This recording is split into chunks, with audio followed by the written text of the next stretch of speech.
Hi, I'm Oliver Marchon, founder and CEO of the world's greatest fitness app. You've been practicing that. That's the first time I've ever done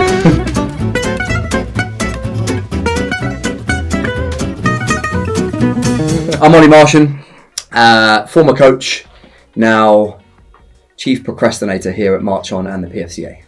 And I'm Jenz Robinson, co-founder of the PFCA, and still trying to find out what my role is right now. And how long have you both been in the fitness industry for?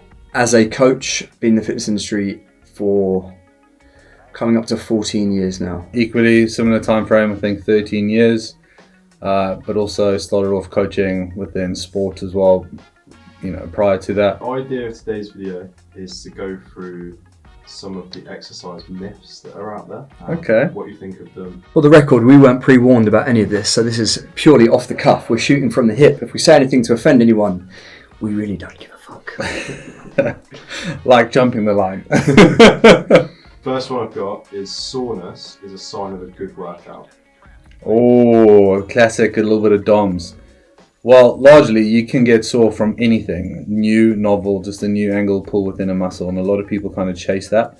Also, scientists have now kind of concluded that muscle soreness and like the kind of muscular damage component of hypertrophy is the least most viable kind of variable within the whole system. So chasing that just for that novel feeling of like, wow, this is good, is actually not where like your kind of priority should lie.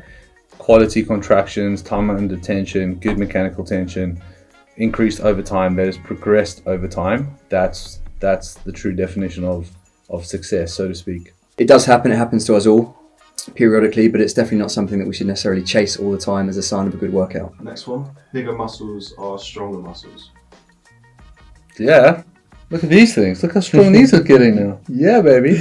I think how different people, different bodies will adapt to training has, there's a wide variety in terms of what impact that will have on your ability to move load, whether it's moving load fast or moving like absolute load, depending on that strength speed continuum. The biggest thing to consider there is like a stronger muscle, bigger muscle is more resilient, can handle more, and can therefore recover. In theory, yes, a stronger muscle or a bigger muscle has the potential to be a stronger muscle, but we need to be able to periodize our programming so that we do work more towards absolute strength with that bigger muscle. So the idea is that we build a muscle to be greater in size through hypertrophy, and then we would start to intensify our program into more maximal strength work to try and then get it stronger. So next one, you have to be on a meat diet to be able to build muscle and get stronger. You got a South African, you got a South African and the Porter in you. Yes, 100%. It has to be a blue fillet steak if it was Ollie, and for me, I'll go medium rare, but steak on the braai all the time. In essence, no. Hey. There's no denying that a meat-based diet, in terms of the amino acid profile that you're going to get, so the full kind of amino acid spectrum you're going to get from meat is far easier to get from meat.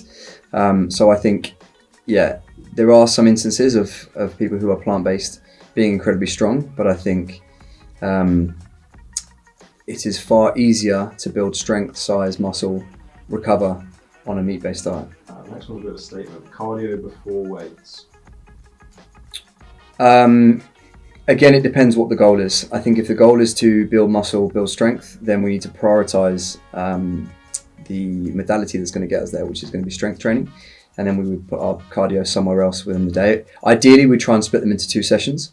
For transparency, I prefer to do my cardio in the morning because my body is less prepared, less awake, therefore I find the lower skill component that requires less energy, i.e. cardio, easier to do to facilitate first thing. And then when I'm more awake, body's a bit more switched on, circadian rhythm's kind of kicked in, I've got more fuel in my system, then I'll do my strength training.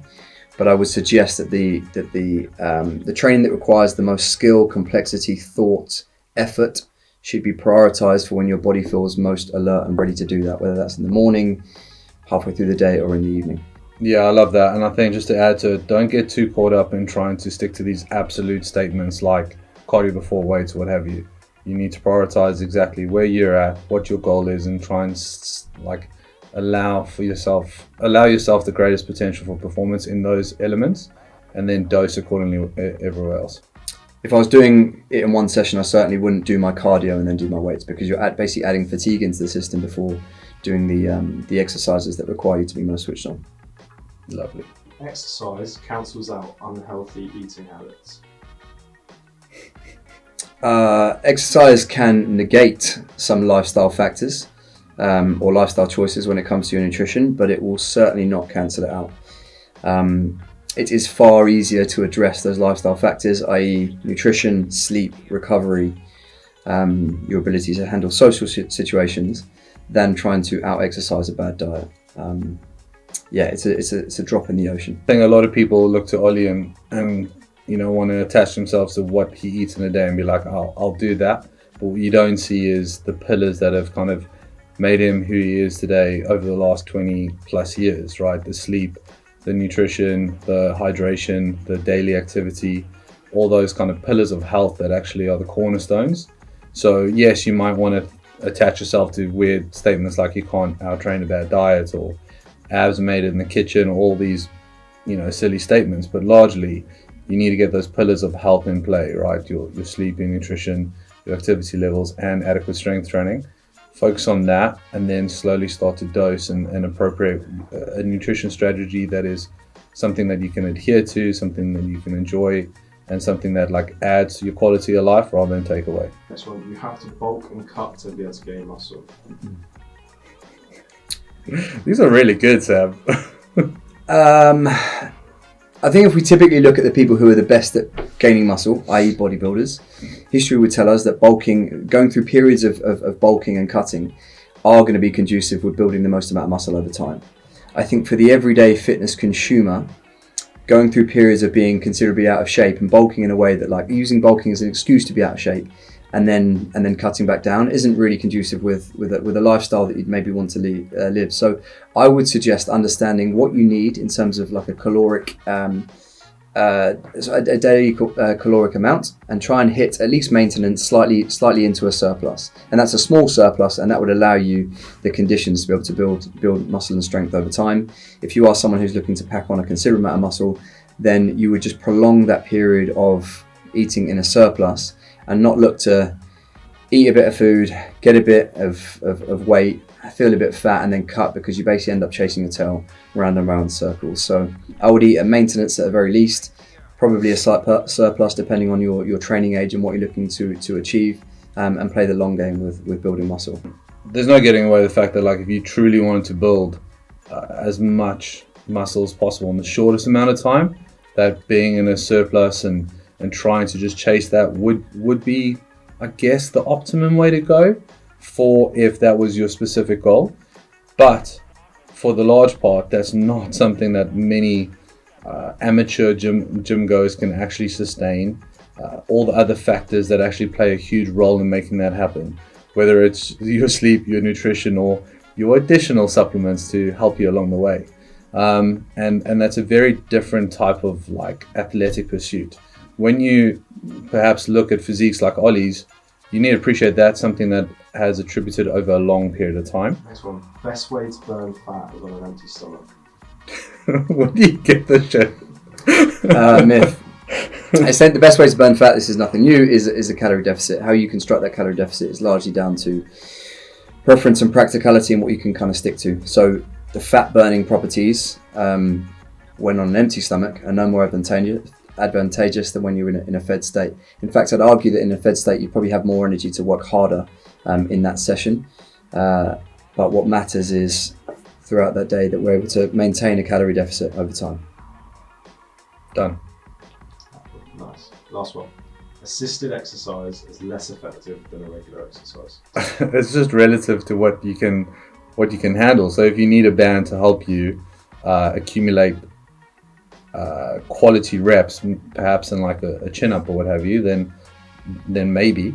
But like anything, is there has to be a road to which you don't use it, right? So you need to get stronger over time and eventually not need to use a band for assistance or what have you. If we take banded chin-ups, for example, not only do you want to work on the profile where it's helping you up a little bit, but we also want to do a few lowering phases where it's a lot harder, but we get rid of the band so we can challenge that resistance profile both in the lengthened position, i.e. that hang, as well as that shortened position at the top with your chin over the bar.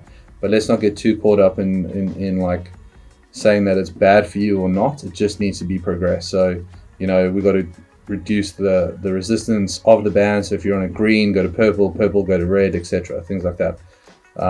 We talk about like bands being like a drug that it's really hard to get off. So make sure your goal or your aspiration is to get off those bands. Yeah, I think particularly in the functional fitness space, people begin to shun kind of machines and things, but I think it's kind of gone full circle now. We know that if we can add more stability and less variables that the body has to kind of anticipate when moving weights, then we could probably display more strength and more force. So those machines can serve a place in isolating certain muscle groups and allow us to actually build more strength. And when we come back to functional fitness, we can then integrate that back into a compound movement. So everything has its place in time. I think nothing is more advantageous than the other, but we just need to understand the context in which it is being applied. So to wrap that up, that was off the cuff, 8 fitness myths debunked or talked about by myself and Coach Jenz.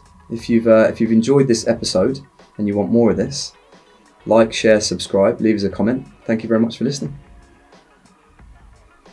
Follow the PFCA and Marchon for more useful fitness tips.